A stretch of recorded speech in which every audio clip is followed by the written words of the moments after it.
দর্শকের বিষয়ে আরো খবর নিয়ে রাজধানীর সেগুনবাগিচায় ঢাকা বিভাগীয় কমিশনারের কার্যালয় থেকে যুক্ত হচ্ছেন সহকর্মী ফরহাদ ইবনে মালেক। ফরহাদা, তারেক রহমানের মনোনয়নপত্র জমা দিয়ে আব্দুস সালাম কি বললেন জানাবেন, আর এছাড়া এখন পর্যন্ত আর কতজন মনোনয়নপত্র জমা দিয়েছে, সেখানকার সার্বিক পরিস্থিতি কেমন দেখছেন?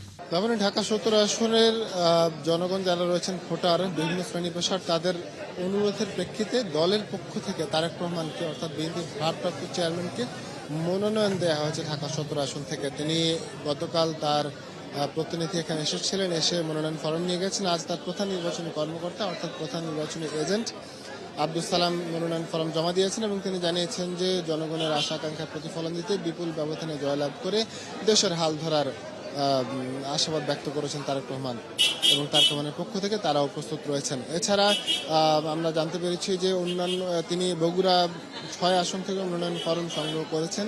তিনি ২ আসন থেকে নির্বাচন করছেন। বিএনপির পক্ষ থেকে একাধিক আসন, সবগুলো আসন মোটামুটি এখানে ১৩টা আসন রয়েছে। ১৩ আসনের মধ্যে ৬টি আসনের মধ্যে এ পর্যন্ত বিএনপির ৭টি আসনে বিএনপির প্রার্থীরা মনোনয়ন ফরম নিয়ে গেছেন। জামাতের পক্ষ থেকে বেশ কয়েকটি আসনে নেওয়া হয়েছে। ২টো আসন, গতবার ১৫টি আসন ছিল, এবার ২টো আসন এখানে নেই। নির্বাচন কমিশনে আঞ্চলিক নির্বাচনী কর্মকর্তার কার্যালয়ে ১৩ এবং ঢাকা ১৫ আসনটি রয়েছে, অর্থাৎ ঢাকা ১৫ আসন কিন্তু জামায়াতের আমিরের আসন। তিনি নির্বাচন কমিশন থেকে তিনি ফর্মগুলো নিয়েছেন এবং ফর্ম জমা দিয়েছেন। এছাড়া আরও হেভিওয়েট প্রার্থীরাও রয়েছেন এখানে। ঢাকা ১১ আসনে এনসিপির আহ্বায়ক রয়েছেন, তিনি মনোনয়ন ফর্ম এখনও জমা দেননি। ২৫০টি মনোনয়ন ফর্ম এর মধ্যে এখান থেকে সংগ্রহ করা হয়েছে। এর বিপরীতে জমা দেওয়া হয়েছে মাত্র ১৫টি, অর্থাৎ আরও কিন্তু অনেকগুলো মনোনয়ন ফর্ম এখনো পর্যন্ত বাকি রয়েছে।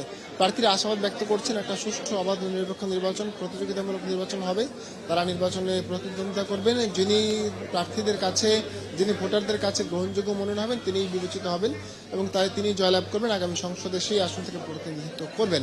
সংসদীয় এলাকার মানুষের আশা আকাঙ্ক্ষা, দুর্দশার কথা তারা তুলে ধরবেন এবং উন্নতির চেষ্টা করবেন তারা।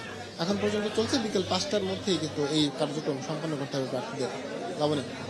ফরহাদ, ধন্যবাদ আমাদের সাথে যুক্ত থাকার জন্য। আপনি থাকুন সেখানে, নিশ্চয়ই আমরা সেখানকার আরও তথ্য সারাদিন ব্যাপী আমরা আপনার মাধ্যমে দর্শকদেরকে জানানোর চেষ্টা করব। দর্শক, যেমনটি বলছিলাম যে মনোনয়নপত্র জমার শেষ দিন আজ।